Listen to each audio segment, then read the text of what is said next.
Jesus mismo ang nagsabi nito. Sabi sa John 15 verse 5, "Yes, I am the vine. You are the branches.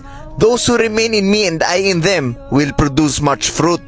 For apart from me, you can do nothing." Sobrang dami nating pwedeng pag-usapan dito, pero dun muna tayo mag-focus sa unang linya. I am the vine, you are the branches. Alam nating lahat na kapag ang puno walang ugat, mamamatay. Pag ugat ang nawala, mawawala rin ang buhay. Pero kapag naputol ang sanga, buhay pa rin yung puno. O, di ba napaka-basic? Pero ito na yung isa sa pinakamalaking problema. Sanga ka lang, branch ka lang, pero umaasta kang ugat. Umaasta kang alam mo ang lahat. Pag may problema ka, sarili mong diskarte, sarili mong solusyon, sarili mong kaalaman ang sinusunod mo. Kasi nga, pakiramdam mo, ikaw yung importante, ikaw yung magaling. Sa halip na sumandal ka sa Panginoon, iniisang tabi mo siya. Okay na nga yung may problema dahil meron ka na naman pagkakataon na sumandal sa Kanya. Kaso lang gusto mo ikaw yung masunod. Sobrang linaw na ng sinabi ni Jesus. Apart from me, you can do nothing. But you want to do something on your own. That's why nothing happens. Sana this time matuto ka na wala sa'yo ang solusyon. Only through our Lord Jesus Christ can we truly be saved. At sana po ay malinaw at talaga naiintindihan niyo po ang mensahe ng video na to.